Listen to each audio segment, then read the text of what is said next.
Picture the ultimate driving experience. You're gliding down a perfectly paved highway at dusk.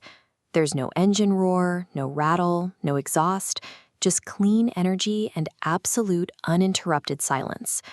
But for a growing number of people, that flawless silence comes with a miserable side effect. They are stepping out of these vehicles pale, dizzy, and covered in cold sweats, wondering if they made a massive mistake buying one.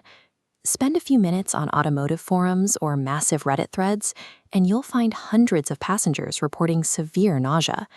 We usually associate car sickness with getting tossed around on a pothole-filled dirt road or surviving a driver who grinds every gear.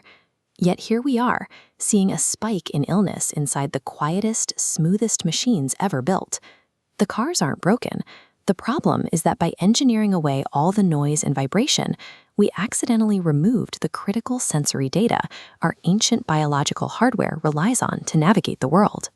To understand why this happens, we have to look at how humans stay upright. Your brain constantly calculates your position in space by cross-referencing two main data streams: what your eyes see and what the vestibular system, the balance center in your inner ear, physically feels. When those two streams clash, you get sensory conflict. Think about trying to read a book in the back seat of a moving car. Your eyes are locked on a stationary page, reporting that you are sitting still. But your inner ear feels the turns and bumps, reporting that you are moving. Your brain doesn't know what a car is. From an evolutionary standpoint, the only time your eyes and ears ever disagreed like this was if you ate a poisonous plant and started hallucinating. So your brain triggers a defensive purge. It makes you nauseous to throw up the imaginary poison. Our biology was designed for walking and running. We simply haven't adapted to process the sensation of traveling at 60 miles per hour while sitting completely motionless. Getting carsick isn't a weakness or a glitch. It is actually a sign of a perfectly healthy brain deploying a highly effective defense mechanism. It's just reacting to a modern environment. Traditional gas-powered cars unintentionally help us avoid this sensory confusion. The rumble of the engine, the vibration through the floorboards, and the sound of gears shifting all act as a constant early warning system. They tell your body exactly when a change in speed is about to happen. Electric vehicles wipe that entire system out. By eliminating engine noise and chassis vibration, the brain loses the auditory and tactile warnings it has relied on for decades to anticipate motion. This chart highlights the first major hurdle: instant torque. In a combustion engine, power builds up gradually. In an EV, the electric motors deliver maximum force the millisecond the driver hits the pedal.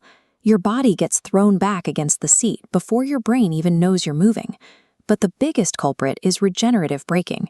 Instead of coasting when the driver lifts off the throttle, an EV immediately harvests kinetic energy to recharge the battery. In stop-and-go traffic, this creates a constant cycle of sudden, jarring deceleration that passengers can never predict. This is exactly why the person behind the wheel feels fine. The driver dictates the braking, grips the steering wheel, and physically braces for every turn. Their brain receives a continuous stream of proprioceptive feedback, a physical awareness of their own movement, fully mapping out the motion before it happens. A passenger in an electric vehicle is essentially flying blind. They are locked inside a silent capsule that aggressively accelerates and aggressively stops, totally severed from the sensory cues needed to keep their stomach settled. If you are stuck in the back seat feeling dizzy, the quickest fix is to lock your eyes onto the distant road. This gives your visual system a stable anchor point that matches the forward momentum your inner ear is feeling. Over the long term, biology does catch up. Given a few weeks of regular commuting, the brain's vestibular system learns to anticipate the unique braking and acceleration curves of an EV, and the nausea fades. Automakers are also hacking the vehicles to accommodate our biology. Some manufacturers are intentionally introducing a slight lag to the throttle response, or pumping synthetic engine sounds through the speakers, purely to give passengers the familiar auditory cadence they crave. We are even seeing similar sensory hacking applied outside of cars. Researchers have found that projecting an artificial horizon inside a virtual reality headset can rapidly cure seasickness. The digital line matches the pitch and roll of the physical boat, tricking the brain back into alignment.